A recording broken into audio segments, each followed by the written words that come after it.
Time is absolutely flying. It felt like it was just yesterday when I shared in this video that was released in April 2023.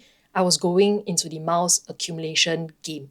In a blink of an eye, 2.5 years have passed. You guys know from my Money Diary series that I personally don't spend much for my day-to-day expenses, and any big ticket items is usually business or travel related. So I definitely had to optimize and strategize whatever expenses I was about to make. And thus far, I've accumulated a little over 518,000 miles, recently redeemed one business class ticket from Singapore to Korea that cost 45,000 miles, and have another trip plan. In today's video, I thought it would be good to break this down, which cards I'm accumulating on, my strategy for the rest of the year after all of the changes, and along the way, share with you some of my experience as a beginner to the miles game, and if I do it any differently. I hope this video will help those of you looking to start as well. Without further ado, let's dive straight into today's video. Let's go.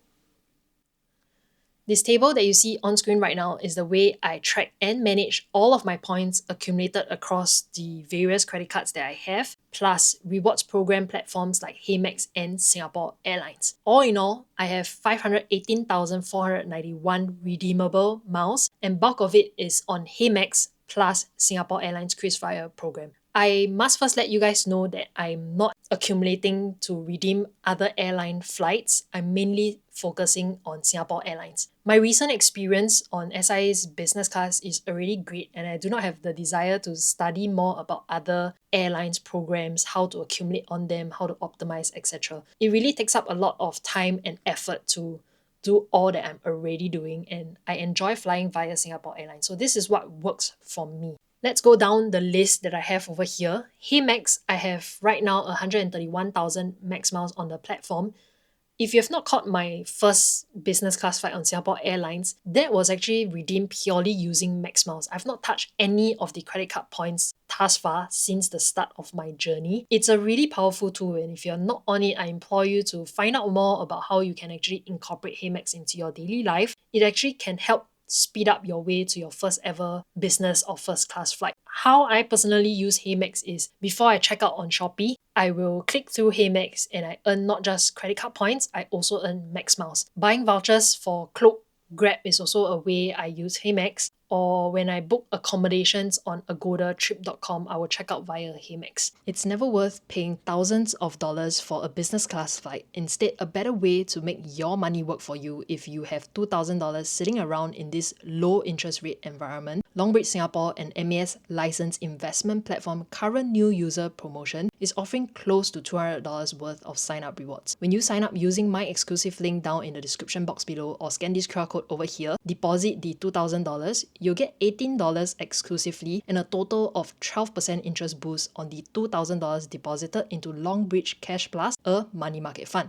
And if you go a step further by holding the funds there for 30 days and fulfill the requirements, you get half an Nvidia share now worth USD $180. And of course, if you deposit more and fulfill the respective requirements, you can get up to $800 worth of sign-up rewards. As a Longbridge user, we enjoy lifetime commission-free trades in the US, Hong Kong, and Singapore stock market, not forgetting the trading cash coupons to offset the platform fees as well. I bought into a Singapore stock the other day and only had to pay the SGX related fees. If you're still looking for a platform to start your investment journey, try out Longbridge Singapore today. I'll leave more details down in the description box below. Let's get back into today's video. Let's go.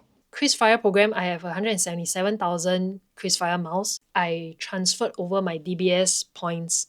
If you do not know, DBS Women's World Mastercard points expire in a year. It's a relatively short period of time. HSBC Revolution is also another one. Prior to the recent Revel Up promotion, I actually cancelled this card. So I redeemed my HSBC points because I first started accumulating on HSBC. But right now I reapplied because of the promotion. So how I'm using this right now, or rather this will be my focus from July to October 2025. They've increased the cap from $1,000 to $1,500, and I'm using it to charge my Pilates package on it that costs $900 over dollars, travel bookings, flights, accommodations. When I dine out at restaurants or when I buy bread at bakeries, I also use this card for in-person transactions that will give me 4 miles per dollar. I know that KrisFlyer program the miles using HSBC points has already devalued to 3 over miles per HSBC point. But what you can do is actually transfer it over to Eva Air's Infinity Mileage program and redeem a Singapore Airlines flight, and the rate is still at 4 miles per dollar. For any transactions, when I'm out and about and I'm not sure whether I can use the HSBC Revolution, I will use the UOB Preferred Platinum credit card. This is great because you can just add your credit card details to Apple Pay, Google Pay, and use your phone to pay in-store. Most of the transactions should give you 4 miles per dollar in blocks of $5. So for in-person transactions, mainly these two cards, HSBC Revolution and the UOB Preferred Platinum. Citi Rewards is a credit card that I'm still accumulating on as well. I really love it because it's not in blocks of $5. Instead, it's $1. So 4 miles per dollar on online transactions. You can use FavePay, Shopback Pay for in-person transactions, paying via the Citi Rewards, and it will become an online transaction where you can still earn 4 miles per dollar. So I use this mainly for my physio treatments. Each time I go for physio, it costs $200 over, and I link it to FavePay, and hence I earn 4 miles per dollar on this card. DBS Women's World Mastercard is for my online transactions, capped at $1,000 from 1st of August 2025. For travel bookings, I usually use UB Ladies, DBS Women's World Mastercard, but for this quarter, I'm adding the HSBC Revolution as well. UOB KrisFlyer is a card that I used to use, but right now it has dropped from 3 miles per dollar to 2 point something miles per dollar. I'll put the exact amount on screen. It's a card that I'm not actively using anymore, but if I'm flying on Scoot, I will pay using the UOB KrisFlyer credit card because of the perks that you get. Additional 5 kg of checked baggage, priority boarding, etc.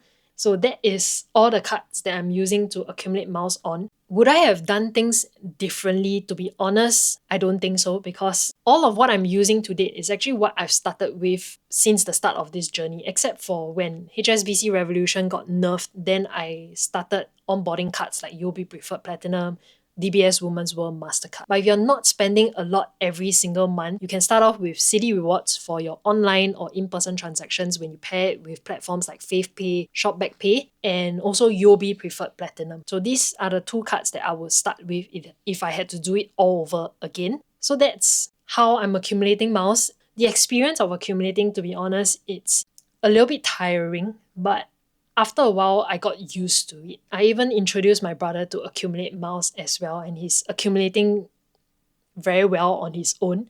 One thing for sure I know is that using HeyMax helps me a lot, because if I'm unsure of what the merchant category code is, I can actually search on HeyMax. Otherwise, I will use Amaze and test out the transaction just to see what the merchant category code is for cards like HSBC Revolution. If you have any questions, leave it down in the comment section below, or if you want to join me on my Telegram community, you can ask me more questions over there as well. Business class to me is an experience. Do I have to fly business all the time? No, I'm okay flying budget as well. What I've realized is that once you start accumulating miles, it's very hard to go back to cashback. I'm just so used to thinking of what card should I be using to earn points to be able to fly my next business class. Yeah, that's just for me. I don't know if any one of you have ever felt this way before, but I don't think I'll be going back to cashback anytime soon. I'll just continue accumulating miles on all of these credit cards. So that's all for today's video. If you have any questions, leave it down in the comment section below. I'll catch you guys in my next one. As usual, have a great week ahead, and I'll see you. Bye-bye.